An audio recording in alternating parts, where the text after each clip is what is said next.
I just wanted to do a quick overview of the different parts and what to really expect inside this course for rendering mechs inside of Photoshop. So we'll be covering just the different kind of assets and things we're going to need to know and what we're going to be covering inside this course. First thing we're going to talk about is just the different brushes and tools that we should familiarize ourselves with.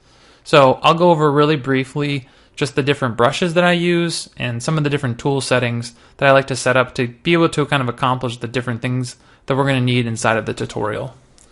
The next thing we're going to cover is just creating our thumbnails. So this is just getting our ideas down and playing with some different shapes in a silhouette form. So this is really where we get to explore and kind of just decide what kind of mech we really want to build. After we kind of get some initial shapes laid down, we're going to pick 2 or 3 and then we'll go through and we'll actually just start kind of refining them. So we'll find what shapes are kind of working and take it to the next level where we start kind of taking the silhouette and finding what's working and what's not working.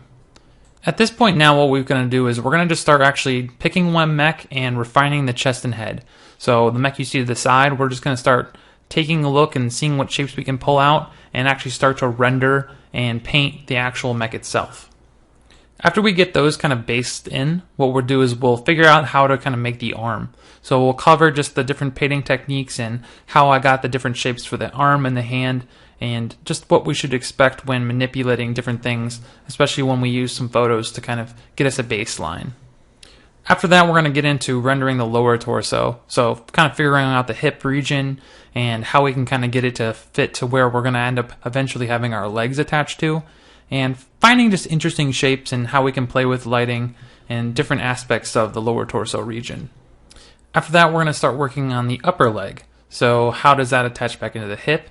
And what are just some interesting shapes and kind of different elements we can pull to kind of define that upper leg and make it look really kind of pull your attention and feel pretty interesting. We'll continue by going on to the lower leg after that. So just trying to see how we can make a really cool and interesting joint and a little bit about refining the knee and also just the feet in general, making it feel kind of fun and a little bit different.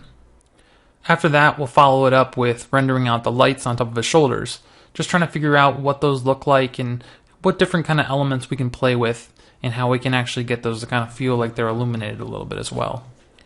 In section 11 is when we'll start to actually add some of the shadow, highlight information, and color. So we're going to just start to define that. Up to that point, we'll really have been working in grayscale, so it's really important to be able to kind of add that color and that final pop of information a little later in the pipeline so we have more control over it. In section 12, what we're going to start to do is adding some more detail and contrast. So we're starting to get down to the nitty-gritty, adding in some little bit of just debris and some extra panel lines, really things that'll help kind of sell it and give us that fine level of detail that really helps sell concepts. Section 13, what we're finally going to do is just do a really fast last-minute cleanup. So we're going to take care of any little kind of hanging pieces or little lines that could just kind of make it not feel so finished. So we're just going to refine it and we'll talk a little bit more about just cleaning up our pieces and presenting them in a more professional way.